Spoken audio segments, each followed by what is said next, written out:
Hello and welcome. आज से Maharashtra set examination paper two commerce के previous year question paper unit wise solve करने वाले from year 2019 to 2024। So let's start with unit 1 business environment. Starting from April 2024 question paper set A. Question number 1, which of the following is not a principle of World Trade Organization? Free trade, non-discrimination, fair competition, discrimination. Correct answer is D, discrimination. Free trade क्या होता है? Option A, there should not be any type of tariff barriers and non-tariff barriers. Free movement of goods and services होना चाहिए. Non-discrimination, सारी member countries आपस में कोई भी भेदभाव नहीं रखेगी. Fair competition, क्वालिटी गुड्स का एक्सचेंज होगा और फेयर प्राइस पे होगा. There should not be any type of dumping. Cheap quality goods कम प्राइस पे नहीं डंपिंग करेंगे. तो correct answer is discrimination is not a principle of world trade organisation. There should be economic integration among all the member countries. Next, disequilibrium in the balance of payment is caused by which economic factor? Secular disequilibrium, religious, uniform or inconsistent disequilibrium. So balance of payment is a statement in which all the economic transactions are recorded between host country and rest of the world. जितने भी transaction होते हैं वो सारे record करेंगे. तो balance of payment में जो डिसइक्विलिब्रियम होता है, डिसइक्विलिब्रियम मीन्स जब भी receipt side is not equal to payment side, दोनों साइड इक्वल नहीं होती तो डिसइक्विलिब्रियम की सिचुएशन जनरेट होती है. तो डिसइक्विलिब्रियम दो टाइप की हो सकती है, आइदर सरप्लस और deficit. If receipt side is more than payment side, that then it is called as surplus. और receipt side less than payment side है तो वो डेफिसिट होगा, deficit in balance of payment. तो disequilibrium in balance of payment is caused by which economic factor? कौन से economic factor की वजह से डिसइक्विलिब्रियम होता है? सेक्युलर, रिलीजियस, यूनिफॉर्म और इनकंसिस्टेंट. तो इकोनॉमिक फैक्टर है secular disequilibrium. Secular disequilibrium arises due to long term structural economic factors like low productivity, poor infrastructure, etc. And this type of disequilibrium is long term in nature, chronic in nature. Next, identify the factor that doesn't play an important role in attracting FDI. कौन सा option important role play नहीं करता है? Laws, rules and regulation, administrative procedure, cost of resources, D languages. D is correct answer. It doesn't play any important role in attracting FDI. Foreign direct investment के लिए language barrier नहीं होता, वो important नहीं है. बाकी सारे पॉइंट्स इम्पोर्टेंट होता है. कोई भी कंट्री अगर दूसरी कंट्री में जाकर अपने बिजनेस को स्टार्ट करती है तभी. Next, which of the following is not a characteristics of joint venture? Equity position held by each partners, possible only with legally incorporated entities. Legally incorporated means registered entities. Intended by partners to share in the management.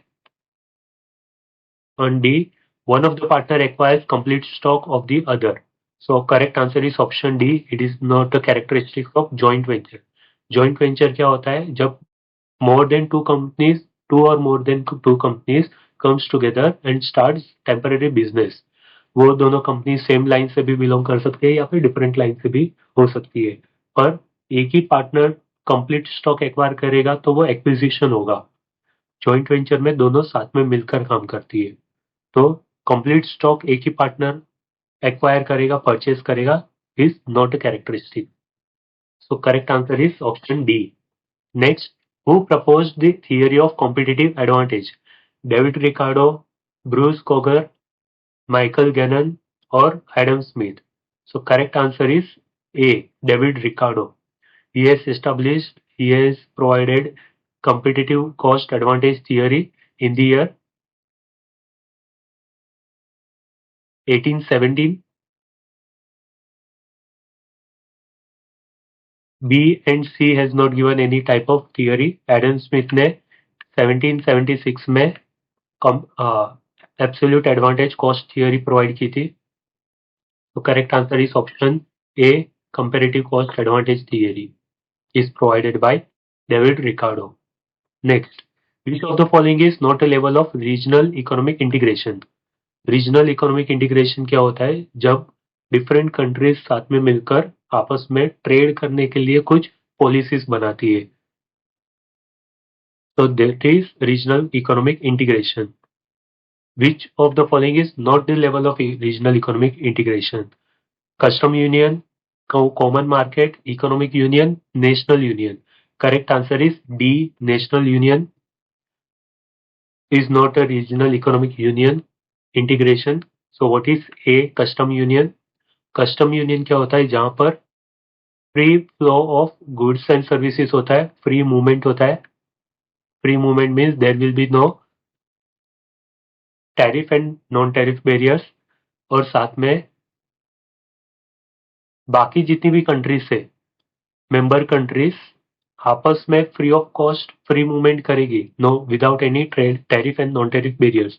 But member countries rest of the world के साथ, बाकी सारी countries के साथ एक अपने individual tariff को charge करेगी कस्टम यूनियन में. तो for example, if India, Pakistan, Japan, Bhutan, ये सारी मेंबर कंट्रीज है, तो आपस में फ्री ट्रेड करेगी, मतलब without any tariff and non tariff barriers, कोई भी टैरिफ लगाए बिना ट्रांजैक्शन करेगी. पर यही सारी कंट्री दूसरी कंट्रीज के साथ जब ट्रेड करेगी, for example USA, UK, Mexico, तो इन सारी कंट्रीज के साथ वो अपने अपनी इंडिविजुअल टैरिफ अप्लाई करेंगे. कॉमन मार्केट में क्या होता है? मेंबर कंट्रीज आपस में free movement of goods and services करेगी, पर सारी कंट्रीज दूसरी कंट्रीज के साथ, जो रेस्ट ऑफ द वर्ल्ड है, उनके साथ एक कॉमन टैरिफ अप्लाई करेगी, तो कॉमन मार्केट होता है. इकोनॉमिक यूनियन में क्या होता है कि एक स्पेसिफिक रीजनल एरिया होगा, फॉर एग्जांपल यूरोपियन यूनियन, जहां पर यूरोपियन कंट्रीज साथ में मिलकर आपस में free movement of goods and services करेगी. ये जितनी भी कंट्रीज या ग्रुप ऑफ कंट्रीज होगी, सारी कंट्रीज आपस में कोई भी टैरिफ नॉन टैरिफ बैरियर नहीं रखेगी. उनकी टैक्स पॉलिसीज कॉमन होगी, उनकी करेंसीज कॉमन होगी, और जनरली पॉलिटिकल एनवायरनमेंट भी कॉमन होगा.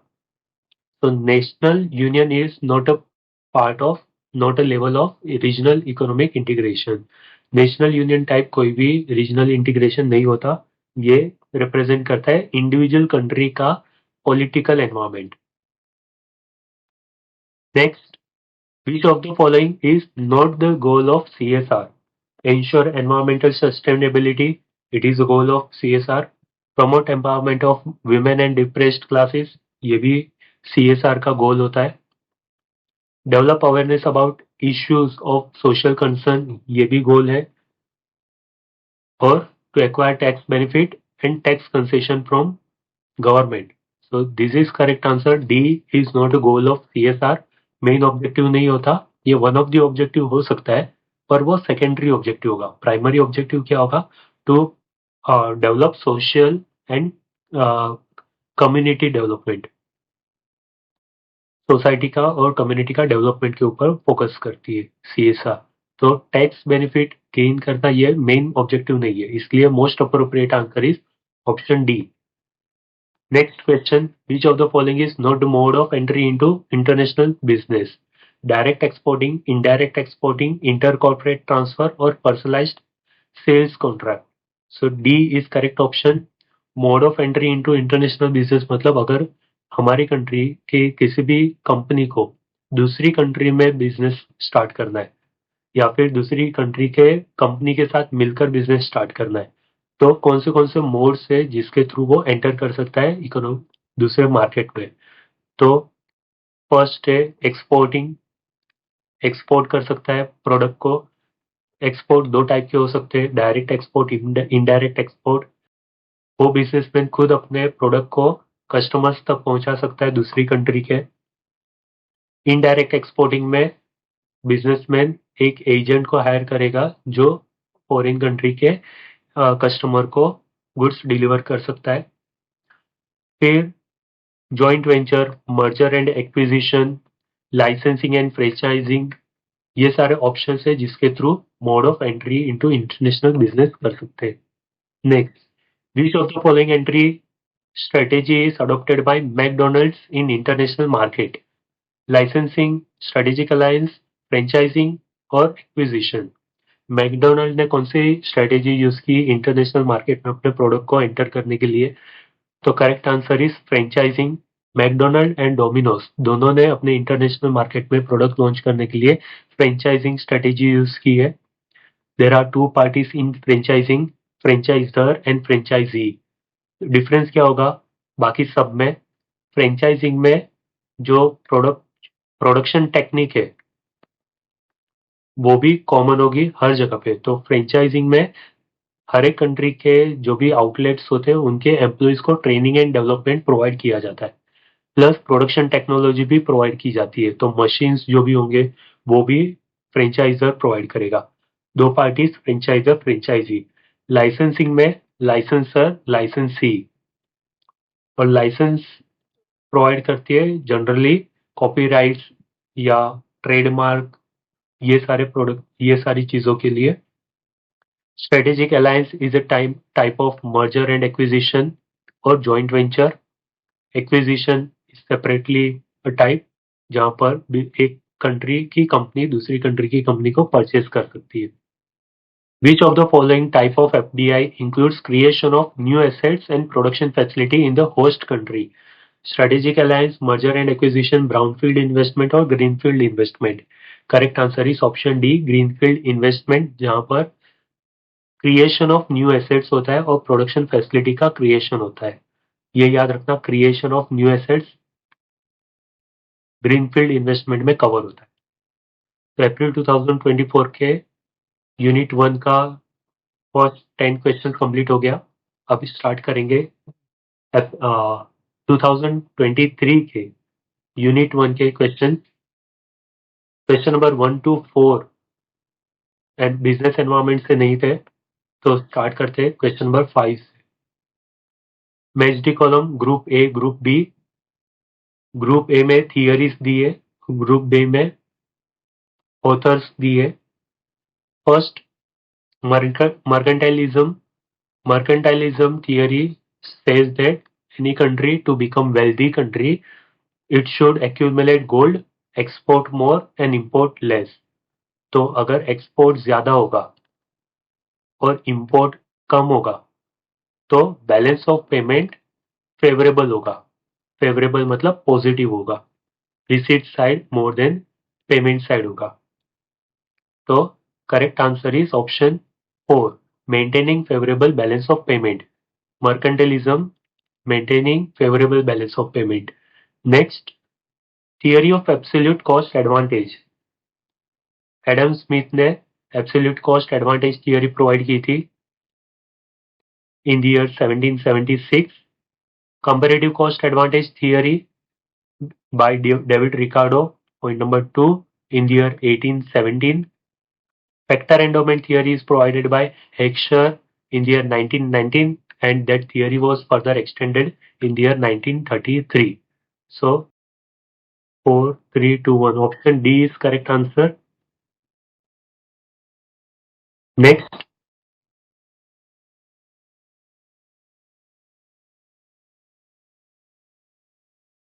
question number 6. Which theory postulates that country will export these goods that make intensive use of factors that are locally abundant, while import goods that make use of factors that are locally scarce?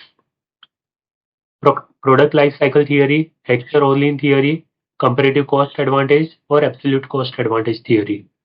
तो factors that are locally abundant, abundant का मतलब होता है available in high quantity, maximum availability.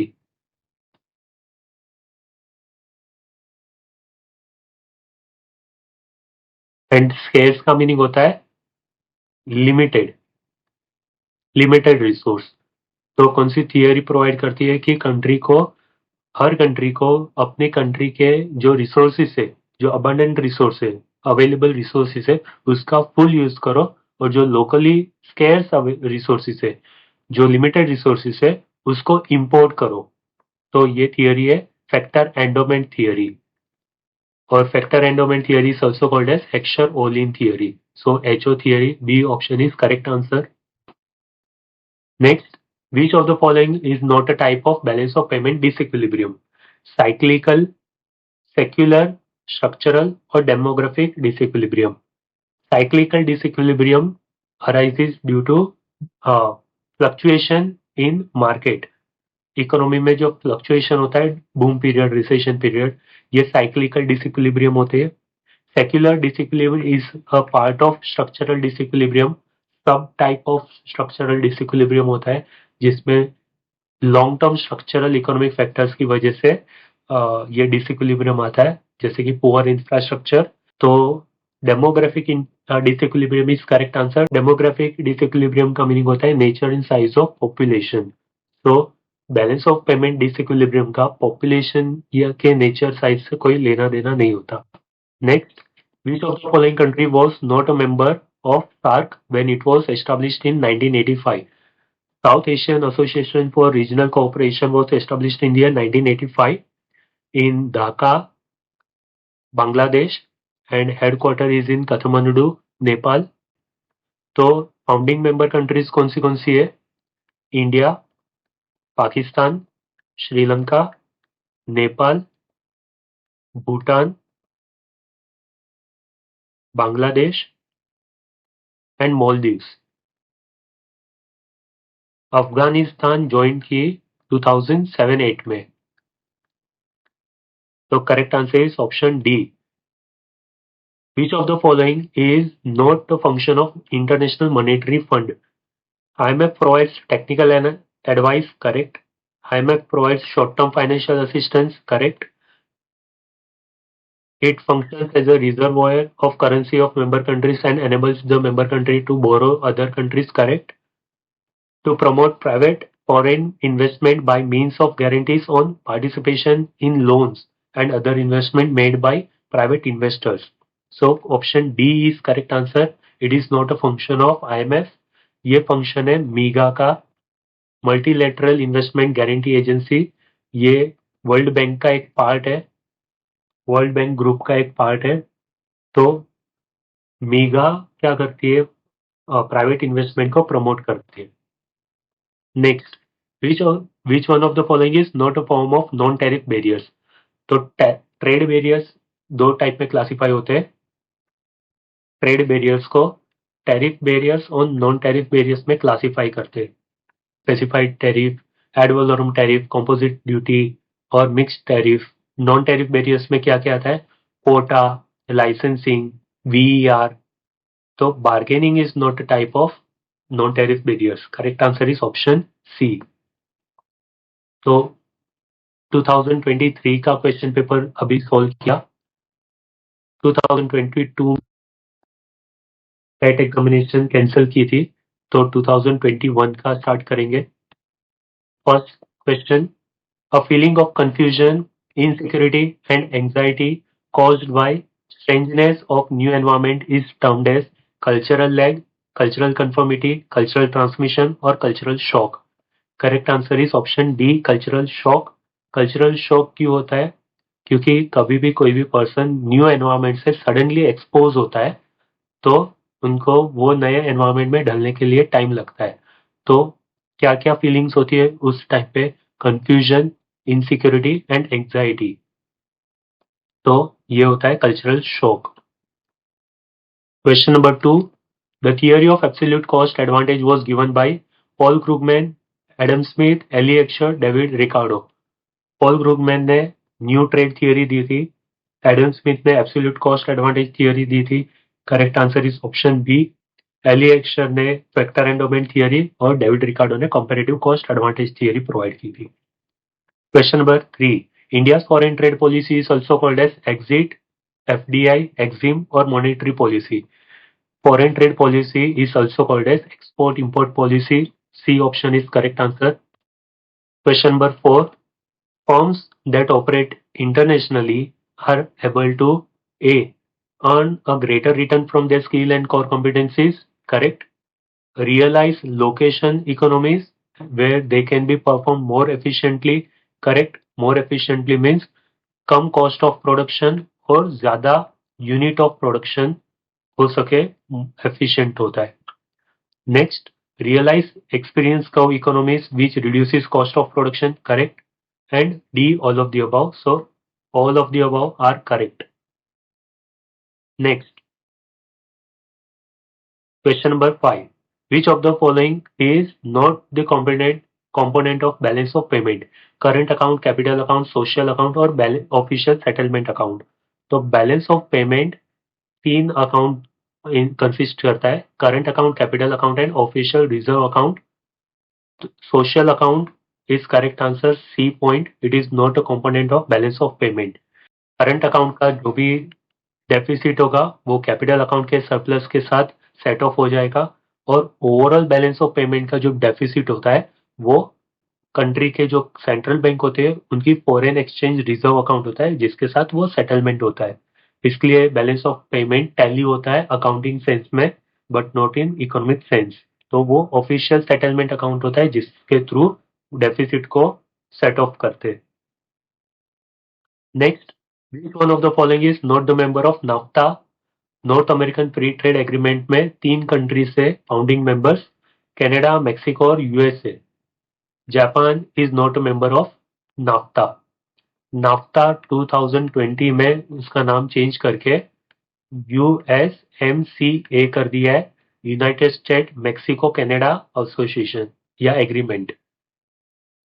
तो Japan is not a part of naphtha. Next, which one of the following is not the determinant of foreign investment? Political stability, legal and regulatory framework, quality education, size of market. Correct answer is C. Quality education is not a determinant of foreign investment. Next, Association of Southeast Asian Nation Vision 2020 was adopted in which year? 91, 97, 2000, 2002. Correct answer is B. 97 में Asian nation ने अपने visions को setup किया था जो 2020 तक वो vision को कंप्लीट करना है, फुलफिल करना था. और next, trade related IPR doesn't include copyright, trademark, industrial design और labour laws. Correct answer is D. IPR में copyright, trademark, industrial design, patent, trade secret ये सब कवर होता है पर लेबर लॉ कवर नहीं होता है.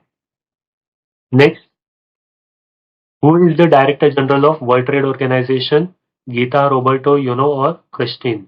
So none of the option is correct. So set has given 9 code. None of the options are correct. Now let's start with June 2020 question paper.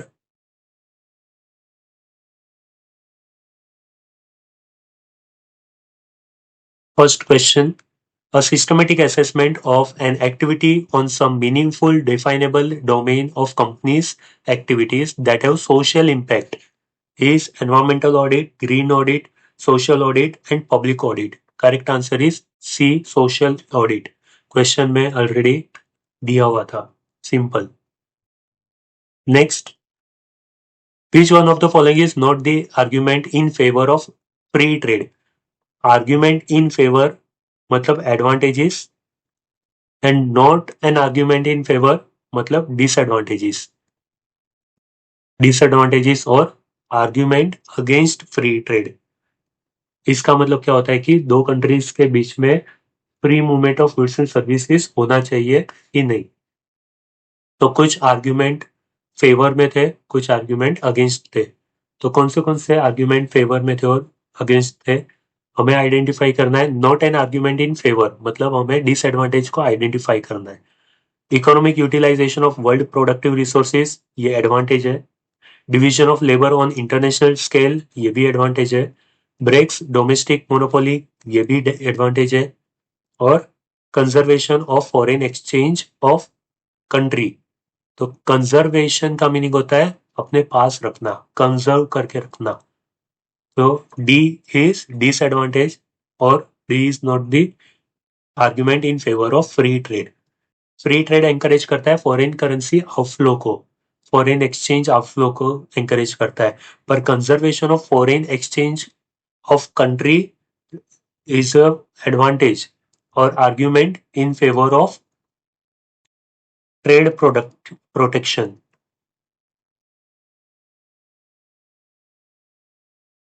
इसका argument in favour है, free trade का argument favour में नहीं है। Next question number 3, United Nations conference for trade and development is established by United Nations General Assembly in which year and it has its headquarter at, correct answer is A. It was established in 1964 and headquarter is in Geneva, Switzerland. Next, the IMF in its World Economic Outlook published in January 2019 has projected world output to grow at what percentage? 3.8, 3.7, 3.5 or 4.1? Correct answer is C, 3.5%, जो gradually decrease हो गया था। Question number 5, statement X and Y are given. Mexico is a member of NAFTA. NAFTA started functioning from 1st January 1994. X is true, Y is true, both are true or both are false. So North American Free Trade Agreement में Mexico is a member country, founding member है। NAFTA started functioning from 1st January, both are correct, दोनों option correct है, option C is correct answer. Next, X and Y statements are given. Balance of trade records export and import of only visible goods, correct? Visible goods means merchandise. And Y, it comprises of balance of trade. Balance of payment में balance of trade consist करता है, correct, दोनों statement correct है। तो option D is correct answer, both X and Y are correct. Question number 7, which of this is not the objective of protectionist trade strategy? Protectionist trade strategy क्या होता है? कभी भी कोई फॉरेन कंपनी डोमेस्टिक मार्केट में अपना business start करेगी तो जो स्मॉल स्केल इंडस्ट्रीज है डोमेस्टिक मार्केट में, उनको नेगेटिवली इम्पैक्ट करेगा। तो हो सकता है कि कंपटीशन इतना हो जाए कि जो स्मॉल स्केल बिजनेस है वो बंद कर देना पड़े। तो इनसे बचने के लिए प्रोटेक्शनिस्ट ट्रेड स्ट्रेटेजी यूज करते हैं। तो इसके ऑब्जेक्टिव्स क्या क्या है? Protection of domestic industry, promoting indigenous research and development, protecting rights of nationals, ये ऑब्जेक्टिव नहीं है, it is not the objective of the protectionist trade strategy. Conservation of foreign exchange reserve, it is also an objective of protectionist theory. So protecting rights of nationals, it is not the objective. Rights of nationals मतलब civilians के rights को protect करना, ये objective नहीं होता है। तो correct answer is C. Question number 8, match the column group A and group B, institutions and events are given and years are given. GATT, General Agreement on Tariff and Trade, was established in the year 1947. Later WTO, world trade organisation establish किया था 1995 में। तो option A is 1A, Bretton wood conference, meeting held हुई थी 1944 में।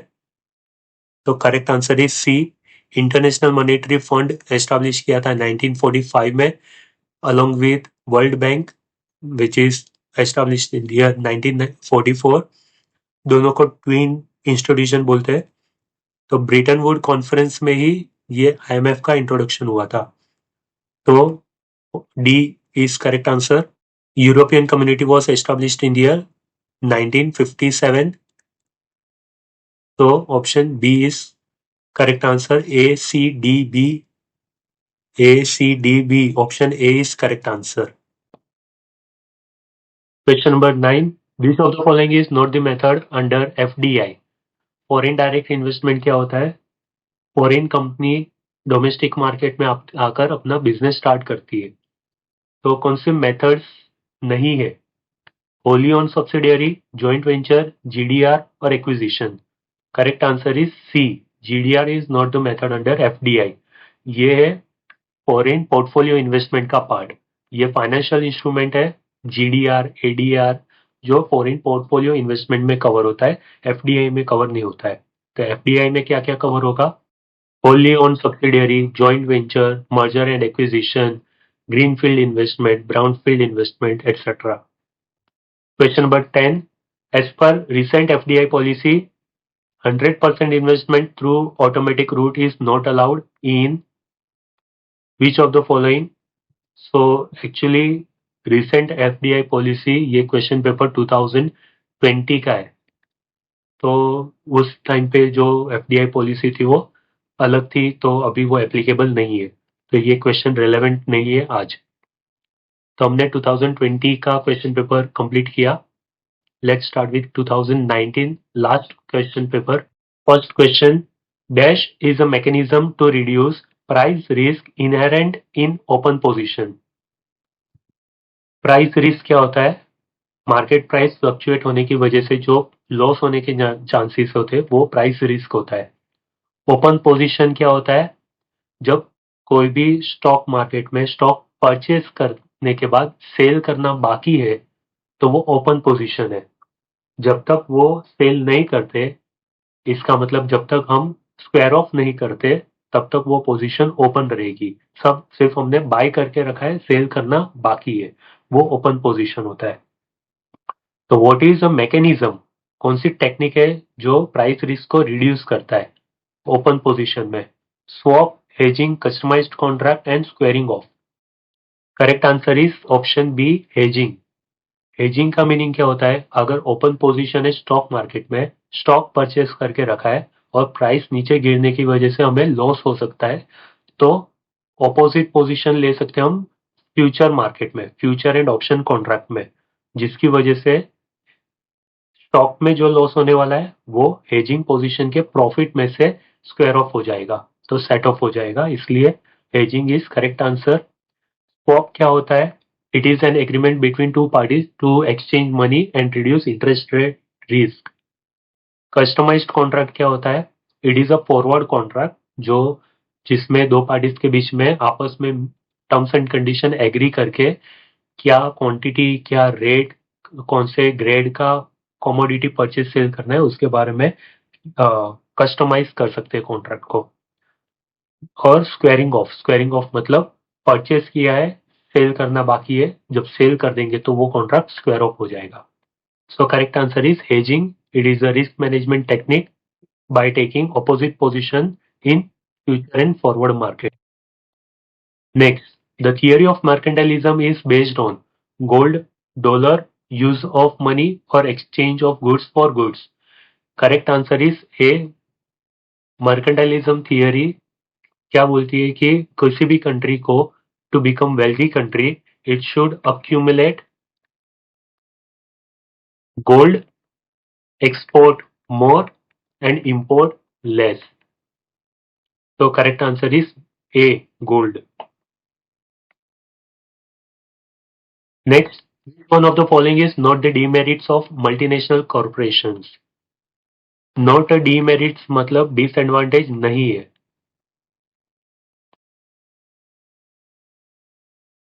इसका मतलब हमें आइडेंटिफाई करना है advantage. MNC may destroy competition and acquire monopoly power. No. MNC retard the growth of employment in the home country. No.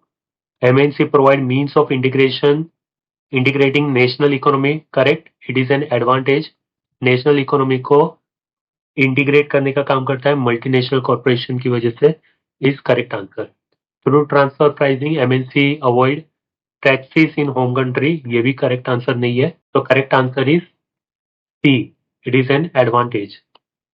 Next, balance of trade balance is export and import of dash trade of country. Balance of trade में visible items होते हैं, visible items में सिर्फ goods cover होता है, which is also called as mercantile items. तो invisible, merchandise, industrial और agriculture, which option is correct? B, merchandise, export and import. Merchandise means visible and goods. Next, which one of the following is not the form of counter trade? Counter trade मतलब अगर कोई product को purchase किया तो उसके बदले में दूसरा प्रोडक्ट सेल करना है, एक्सचेंज करना है, पर वो बार्टर नहीं होगा। दोनों में कवर होता है, मनी का इन्वॉल्वमेंट होता है, कंसिडरेशन होता है। तो which one of the following is not a form of counter trade? Counter trade नहीं होता। Buyback, compensation deal, counter purchase और परचेज ऑन क्रेडिट। तो correct answer is D, purchase on credit. Credit पे अगर goods purchase किया तो उसके सामने पेमेंट होना चाहिए था, वो नहीं हुआ है। तो correct answer is D. Next, usually balance of payment account the transaction of country for 5 year, 2 years, 1 year, 10 year. तो balance of payment account every year बनता है, तो correct answer is 1 year, C. हर साल हर कंट्री को balance of payment account बनाना पड़ता है, जिसमें पूरे सारे transactions of country with the rest of the world, जितने भी ट्रांजेक्शन्स होते हैं वो सारे ट्रांजेक्शन्स को रिकॉर्ड करते हैं। दो तरीके से रिकॉर्ड करते हैं, एक होता है यूनिवर्सल। यूनिवर्सल जो रिकॉर्डिंग होती है वो यूएस डॉलर में होता है, और दूसरा डोमेस्टिक करेंसी में होती है। तो इंडिया में रुपी में भी कन्वर्ट करके रिकॉर्ड किया जाता है। Next, the key factor for attracting FDI is, FDI attract करने का मेन फैक्टर क्या है? Interest rate existing for a country, entry exit policy, purchasing power और all of the above. Correct answer is D, all of the above are beneficial for FDI. Next, SAARC was established on December 1985 in which city? Islamabad, Kathmandu, Dhaka और New Delhi. Correct answer is C, Dhaka में establishment हुआ था और उसका headquarter Kathmandu में है। तो remember, if they have asked established in which city, so Dhaka is in Bangladesh and headquarter is in Kathmandu, Nepal. Correct answer is C. Next, which of the following is not a type of tariff reduction mechanism under agreement on agriculture? Amber box subsidy, blue box subsidy, green box or purple box? So tariff reduction mechanism, tariff को कम करने का mechanism, technique under agreement on agriculture. ये agreement on agriculture क्या है? World trade organisation जब भी establish हुई थी तो उसमें कुछ एग्रीमेंट्स बनाए गए थे। For example, general agreement on tariff and trade, general agreement on tariff on services, फिर agreement on agriculture, TRIPS, trade related intellectual property and TRIMS, trade related investment measures. Agreement on agriculture के under कुछ classification है subsidies के लिए, amber box, blue box, green box etcetera. So green box क्या represent करता है कि इसमें वो सारे प्रोडक्ट्स होंगे जो एनवायरमेंट फ्रेंडली होंगे। तो ये कुछ क्लासिफिकेशन है, पर purple box subsidy is not a type of tariff reduction mechanism. So D is correct answer. Next, which one of the following is not economic factor to cause disequilibrium in balance of payment? कौन सा economic factor नहीं है disequilibrium के लिए? Development disequilibrium, social disequilibrium, structural और cyclical disequilibrium. तो correct answer is social disequilibrium. ये कोई भी इकोनॉमिक फैक्टर नहीं है, it is actually social environment को रिप्रेजेंट करता है, जो कोई भी टाइप का डिसइक्विलिब्रियम होता ही नहीं है। तो ये टाइप का कोई डिसइक्विलिब्रियम नहीं होता और ना ही वो इकोनॉमिक फैक्टर का पार्ट है। तो आज हमने सेट पेपर 2 कॉमर्स के यूनिट 1 बिजनेस एनवायरनमेंट के 2019 से 2024 तक के जितने भी क्वेश्चन पेपर्स थे सारे सॉल्व किए।